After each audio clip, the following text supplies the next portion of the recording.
Ya, terima kasih pimpinan. Bismillahirrahmanirrahim. Assalamualaikum warahmatullahi wabarakatuh. Ketua Komisi 9 beserta para wakil ketua dan seluruh anggota, baik yang hadir secara fisik maupun yang hadir virtual, yang saya cintai, saya banggakan.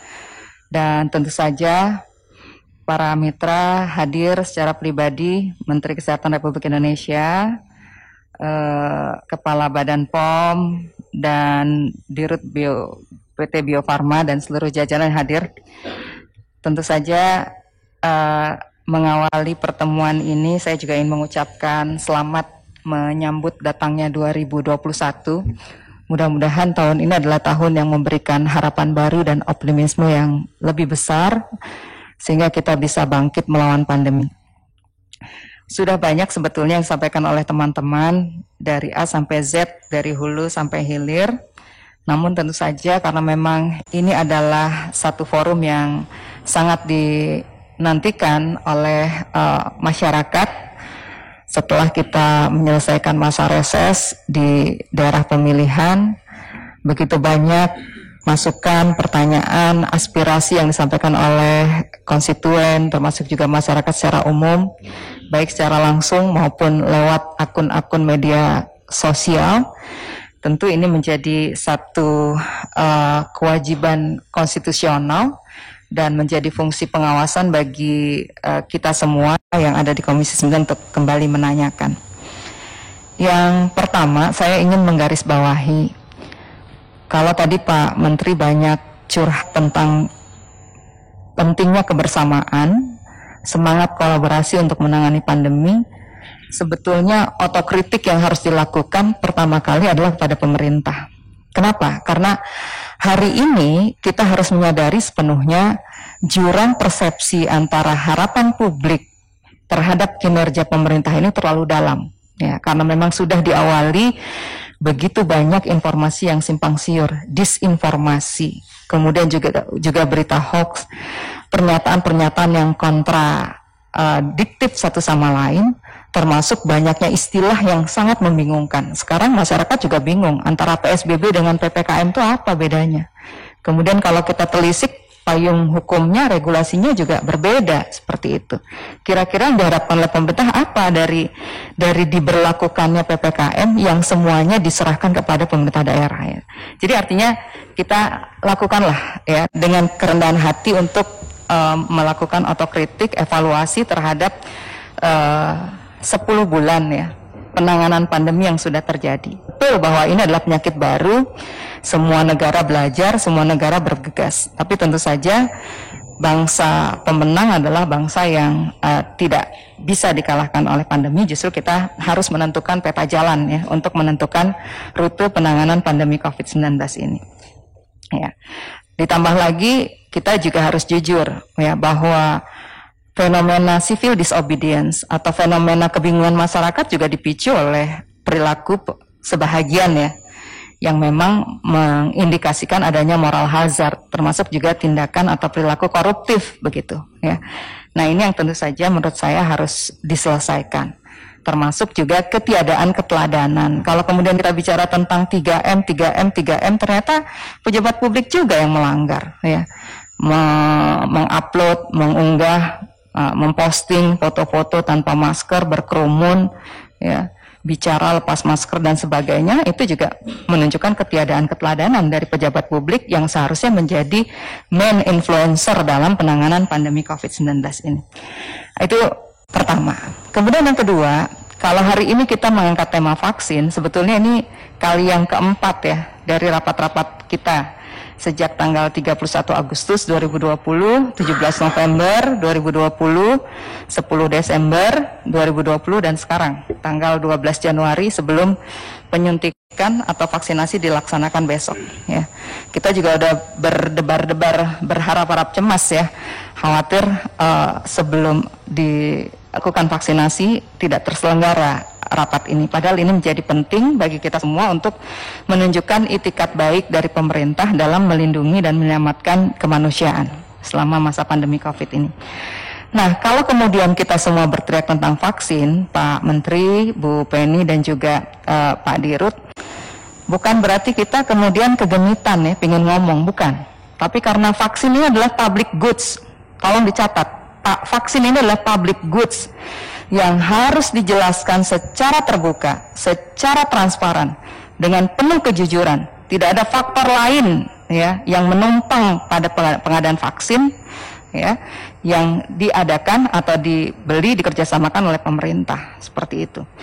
Nah, karena memang ini public goods ya, maka sangat wajar kalau kemudian masyarakat banyak bertanya, dan salah satu kanal atau saluran mereka bertanya adalah anggota DPR RI ya, khususnya Komisi 9. Nah, menariknya di sini pimpinan, seringkali ada hal-hal yang terjadi di luar rapat resmi atau pada masa reses, seperti itu kan.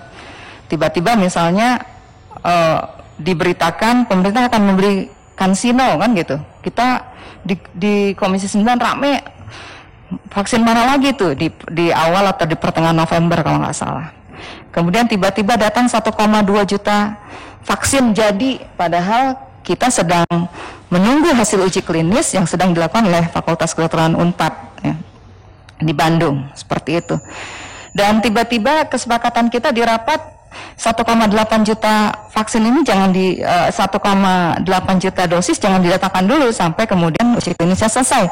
Tiba-tiba tanggal 31 Desember kemarin ya datang seperti itu ya. Jadi banyak hal-hal yang kemudian membuat kita terkaget-kaget, dan sebagai anggota DPR RI yang tadi dikatakan oleh Mbak Ning dipilih oleh ratusan ribu anggota masyarakat, ini nggak tahu apa-apa gitu. Padahal ini sekali lagi public goods, seperti itu, dibeli oleh uang rakyat yang dikelola oleh pemerintah secara mandatori, dan ini harus dipertanggungjawabkan, seperti itu.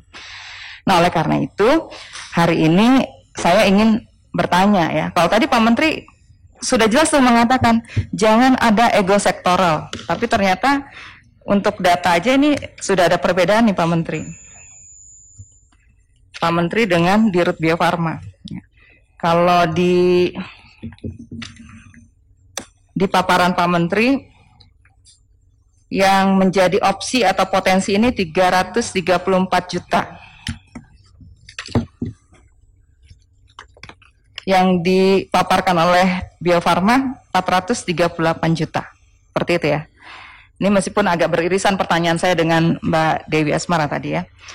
Nah, itu pertama, tolong dijawab ya, kenapa kemudian ada perbedaan seperti ini ya?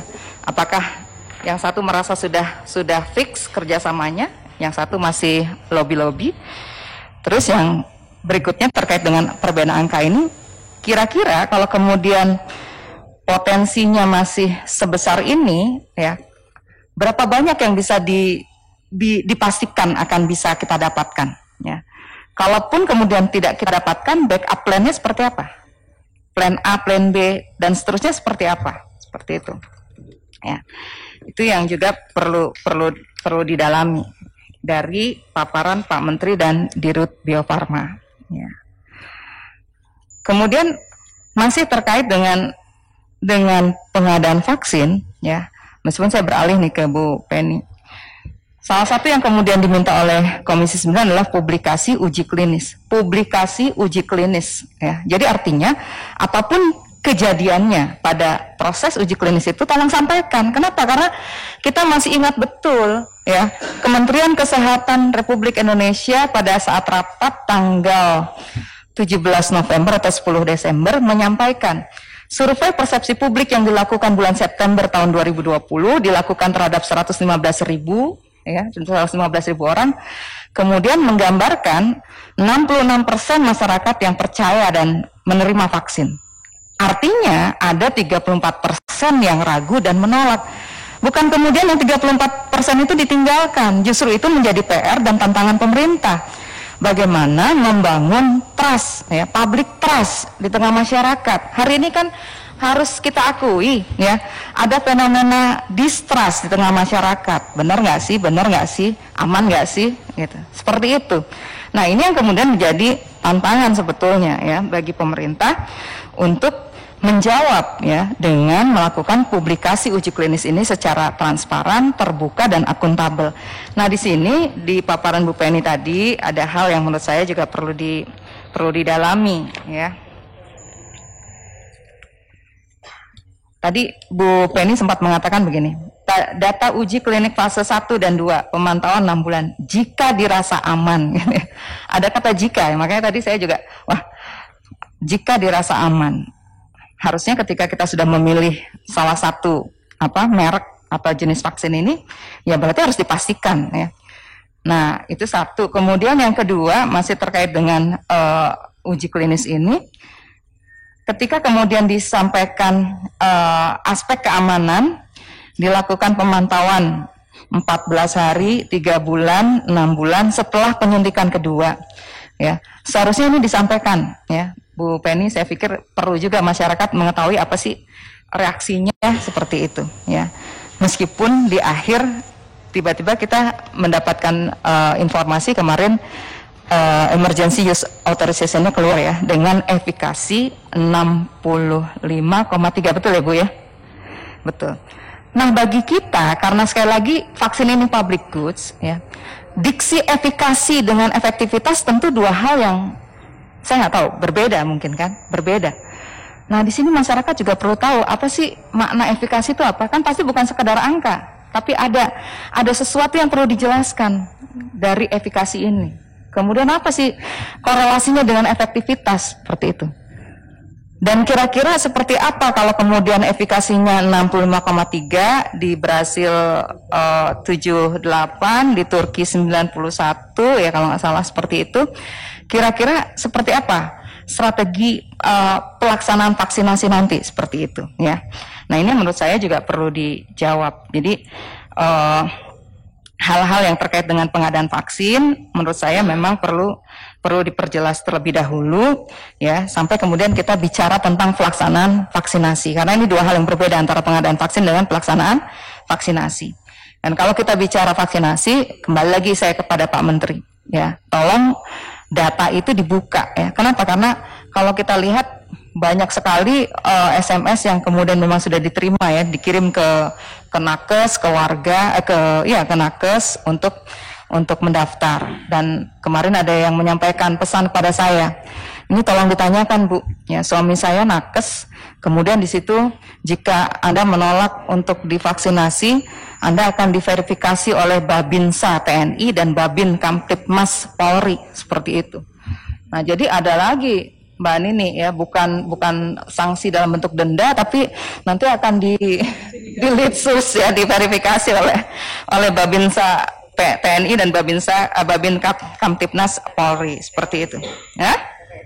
Nah, itu yang ya juga perlu alih-alih katanya mau menyukseskan herd immunity, Pak Menteri, justru masyarakat takut. Kenapa? Karena yang nakes sudah mendedikasikan dirinya terhadap kemanusiaan, terlibat luar biasa, mengorbankan waktu, tenaga, dan bahkan mempertaruhkan nyawanya, tiba-tiba untuk urusan ragu-ragu terhadap vaksin, kemudian di situ disebutkan akan diverifikasi oleh Babinsa TNI dan Babin Kamtibmas Polri, seperti itu ya.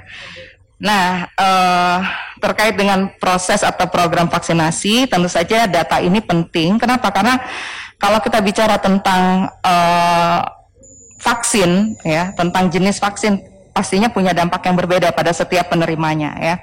Nah, sementara masyarakat kita, masyarakat calon penerima vaksin, itu tentu memiliki berbagai kondisi kesehatan, Pak Menteri. Apalagi masyarakat kita nggak akrab dengan MCU, kan gitu ya.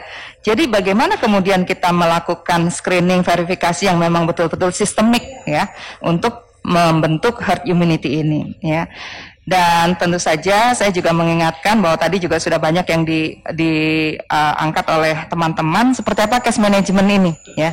Kalau kita bicaranya Indonesia itu Jakarta atau masih wilayah Jawa Barat perkotaan, nggak ada masalah lah. Tapi kalau kita bicara tentang kawasan atau wilayah 3T, ya, seperti apa case manajemennya kalau terjadi sesuatu, ya. Karena pada program vaksin reguler pun yang namanya KIPI ini masih membuat masyarakat maju mundur, ya, seperti itu. Saya bukan penolak vaksin. Kenapa? Karena 10 tahun saya mendampingi Kang Aher, justru kampanyenya 5 imunisasi dasar lengkap, kan begitu ya. Tapi tentu dalam konteks vaksin COVID ini, karena memang penyakitnya baru dan kemudian banyak tadi ya disinformasi, tentu perlu penjelasan yang utuh dari pemegang otoritas ya. Dan terakhir saya ingin bicara tentang penanganan pandemi ya. Tadi Pak Menteri katakan bahwa salah satu atau salah dua strategi yang akan dilakukan adalah menambah jumlah tempat tidur dengan strategi konversi dan juga memperbanyak tenaga kesehatan ya. Saya pikir yang juga harus diperbaiki Pak Menteri adalah penanganan pandemi ini memang membutuhkan banyak orang, tapi kebanyakan orang bicara pun kalau nggak kompak juga jadi masalah Pak, seperti itu ya. Jadi kalau menurut saya, karena memang hari ini kita melihat bahwa ada banyak yang terlibat, namun tentu saja ini yang harus mulai dirapihkan. Tadi saya sebutkan bahwa PSBB dengan PPKM ini dua istilah yang membuat juga masyarakat menganggap remeh, kan begitu ya. Karena juga antara PSBB dengan PPKM payung hukumnya berbeda. Kalau PSBB itu ada peraturan pemerintahnya nomor 21 tahun 2020, ada Permenkesnya nomor 9 tahun 2020. Sementara PPKM instruksi menteri nomor 1 tahun 2021. Nah, menurut saya ini juga perlu harus dikelola secara baik seperti itu, ya. Dan terakhir tentu saja saya ingin mengingatkan bahwa kalau kita ingin sukses menangani pandemi, saya pikir ya kebijakan itu jangan bersifat gimmick politik begitu ya, tapi betul-betul memang ingin menyelesaikan permasalahannya ya. Kemudian juga yang kedua, kalau kita bicara tentang penanganan selain kebijakan adalah sistem dan kapasitas kesehatan Pak. Ini saya tiap hari menghubungi Prof. Kadir ini Pak Menteri ya. Kenapa? Karena di daerah kemarin ada perempuan hamil 8 bulan dengan talasemia, anemia, kemudian pneumonia, memerlukan high care di kawasan Bogor, di daerah asalnya Pak Menteri. Nggak ada satupun yang tersedia ya. Geser ke Jakarta, sampai hari ini belum juga ada peluangnya seperti itu. Jadi artinya sebetulnya pandemi ini menjadi momentum hibernasi bagi kita, termasuk menjadi batu uji pertama bagi Pak Menteri ya, sebelum bicara masalah-masalah kesehatan yang lainnya yang saya pikir juga sudah ditanyakan tadi oleh beberapa teman, seperti apa health policy kita ke depan ya di bawah Pak Menteri ya. Dan yang terakhir Pak, last but not least, ini partisipasi masyarakat ya. Kalau kemarin Pak Doni Monardo katakan ya sebetulnya semua orang pernah dengar dan tahu kok tentang pandemi, 90% atau bahkan mungkin lebih, tapi tingkat kedisiplinan 30%. Nah ini yang menurut saya juga harus juga dijawab oleh pemerintah. Terakhir saya merespon tadi Mbak Anggi tentang seperti apa peran perempuan. Saya berterima kasih Bapak nyebut-nyebut PKK, karena saya 10 tahun juga jadi ketua PKK Jawa Barat Pak. Tapi Pak, kalau cuma jadi wacana elit tanpa Bapak membongkar seperti apa anatomi PKK, saya pikir Bapak hanya berharap pada pepesan kosong. Kenapa? Karena PKK itu adalah pekerjaan sukarelawan, ya, yang jenjang karirnya nggak jelas. Ya, kalaupun kemudian seseorang, sebutlah saya menjadi ketua PKK karena memang ex officio menjadi istri kepala daerah. Tapi kader-kader PKK yang Bapak sebut, ya, bertemu dengan masyarakat, melakukan program dasawisma, melakukan sosialisasi dan sebagainya, itu adalah orang yang dulu memulai karirnya dengan menggendong anak dan sekarang menggendong cucu, seperti itu. Jadi artinya kalau Bapak ingin melakukan sebuah penggerakan lewat PKK, berarti Bapak harus melakukan capacity upgrading terhadap kader PKK. Saya setuju Pak kalau Bapak ingin melakukan itu. Kenapa? Karena PKK adalah satu-satunya lembaga atau organisasi yang boleh mendapatkan bantuan keuangan dari pemerintah setiap tahun, ya, dan mendapatkan privilege untuk mendapatkan anggaran setiap tahun. Tapi sayang kalau kemudian kita tidak mau ya melihat seperti apa anatomi dari struktur atau kemudian kader PKK itu sendiri. Nah, mudah-mudahan kalau Pak Menteri sudah menyebut ini bisa berkolaborasi dengan Mendagri. Kenapa? Karena ketua umum PKK adalah istri Mendagri secara ex officio, ya.